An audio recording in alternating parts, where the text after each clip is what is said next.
Welcome to the Memories of a Moonbird podcast, exploring life one story at a time.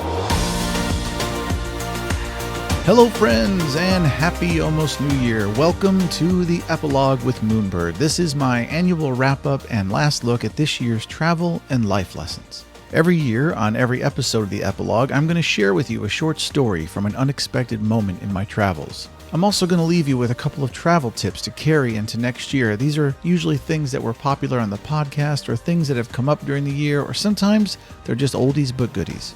2019 was a bittersweet year for me. It's the first year of my life I've lived without my dad, and it is also the year that, of course, I launched the Memories of a Moonbird website and podcast. Memories of a Moonbird is not just a travel website, it's not just a podcast, it is an adventure that my parents are very much a part of. Everything they've given me and taught me and encouraged me to do and go out in the world and be, it's very much a part of every aspect of this whole adventure and this chronicle of my life. I really sincerely want to thank all of you for tuning in and following the website and social media. It means a great deal to me that you want to hear these stories and you want to hear these interviews. I love what I do, and I'm going to continue working hard for you, and I sincerely thank you for being a part of it, especially here at the beginning. So hats off to all of you. So let's get on to the travel tips. The first of the two year-end travel tips that I want to leave you with is something that my dad actually used to say. Whenever I would go to him to talk to him about things in my life that were more serious, or I was stressed out, or I was scared, or anything was going on that I just wanted an ear for, I would tell him how I was feeling, and a lot of times he would say, well, you don't own the patent on that. And in case it's not clear, he was never actually trying to diminish my feelings or make me feel bad. Quite the contrary, what he was trying to say was, you're not alone. You're not alone.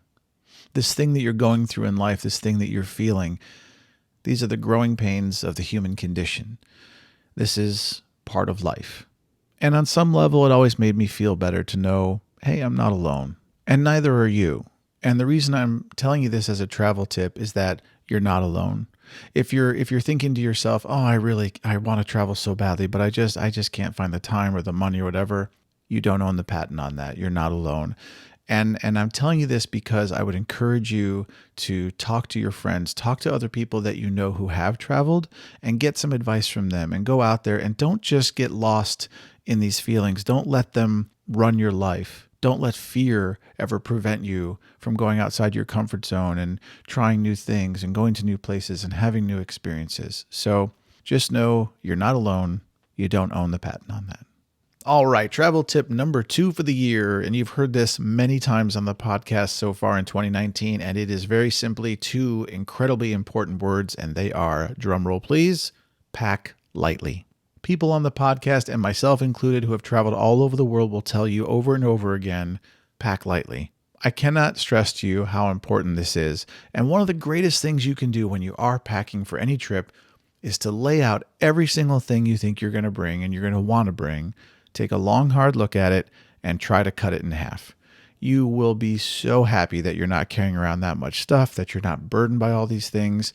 And like several people on the podcast told you, and I completely second, if you forget something while you're traveling, there are plenty of stores almost everywhere you're going to go in the world. You can find the thing you're looking for. One of the greatest things about packing lightly that I also want to stress is that not filling yourself to the brim with stuff actually allows you to pick up a couple of cool things while you're traveling and bring them home for even better memories. A great example of this is on a recent trip to Europe, I was going to bring several pairs of pants, and I decided to cut that down and only bring one pair of jeans, one pair of Docker style pants, etc., etc. While I was traveling, I happened to see a really cool pair of pants in the store, and I bought them, I brought them home, and now whenever I wear them, I remember that trip. I have such good memories, and it makes me so happy, and it was really cool to be able to come home with this fun tchotchke that I enjoy. I guess pants aren't really a tchotchke, but this piece of clothing that I really enjoy that I got in Europe and has great memories attached to it. So friends, pack lightly. All right, enough of the business. Let's get down to the fun part. On every episode of the Epilogue, as I said, I'm going to share with you a short story from some unexpected moment in my travels. This year's story is called Suri, and it starts in Red Rock Canyon, Nevada.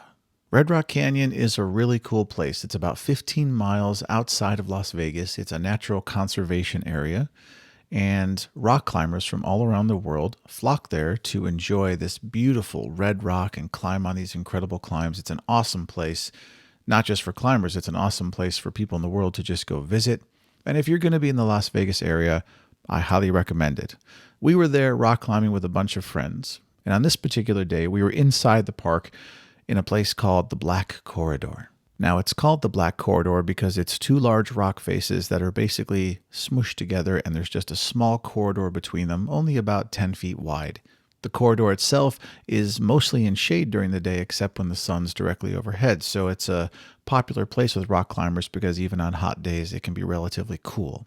This particular trip, we were there with a bunch of Jolene's college friends, and we were all hanging out, and I had just gotten to know several of them for the first time. One of them was this incredible climber, a Frenchman named Geoffroy.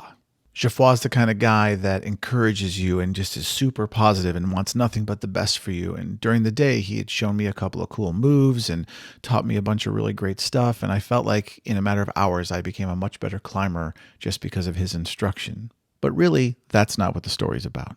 What the story's about is the fact that Jolene was actually climbing, and she was on a corner climb, which is really fun. It's one of my favorite climbs in all of Red Rock. So I'm there belaying her, and she's up on the rock, and suddenly I look down, and I see the most beautiful mouse, and he's just looking at me. I asked Jolene if she could hold on a second, and she said yes, so she got herself comfortable on the rock where she could hold. I tightened up the rope to make sure that she wasn't going to go anywhere. And then I watched this mouse. I watched him approach my rope. I watched him consider staying on the rocks that he was familiar with and comfortable with, or maybe take a risk and explore this rope, this unknown territory. And that's what he did. That mouse jumped up on top of the rope, and he looked at me, and I looked at him again, and Geoffroy noticed him, and all of a sudden Geoffroy goes, "Souris, souris!" And the mouse came running up the rope right towards me, literally on this half-inch wide piece of rope. This mouse, beautifully balanced, came running towards me, stopped a matter of a foot away from me, looked me right in the eyes, and tilted his head, and then we stared at each other for a moment. Now, I know there's great room here for a hilarious joke and a great punchline, but there isn't one. The mouse then scurried away, jumped off the rope, and ran off somewhere, never to be seen by our eyes again. Now, Jolene, even though she was still up on the rock, was able to see this whole exchange, and she lovingly said, "Hey, I think you made a new friend." I turned to Geoffroy and I said, "Hey, what does that mean, souris?" And he looked at me, and in his French accent, he said, "It means mouse." That was a terrible French accent, by the way. Now, this is a really fun, true story that really happened, and that mouse was an amazing little creature, and we had a great moment bonding together there on that when he was balancing on that rope. But why am I telling you this story? Why am I podcasting on a travel podcast about that little souris? Because I want to encourage all of you to be like the mouse. Well, what does that mean? It means to have the courage to jump, to take risks, to put yourself out there and step outside your comfort zone into the unknown. I can't guarantee you it's always going to be great, but I can tell you that the chances are it's going to be pretty awesome most of the time. And that is very much at the heart of what travel is all about. It is taking risks, it is jumping, it is going out there, it is stepping outside your comfort zone, it is going out into the unknown and having new experiences, meeting new people, trying new foods, just really being open to all the incredible things that this earth has to offer. Otherwise, why are we here? We are here to love and to experience and to taste foods and to make love and to have friends and to laugh and to cry and to just know everything there is to know in the human life, in the human condition. So go out there and be like the mouse. That's the point of me telling you that story.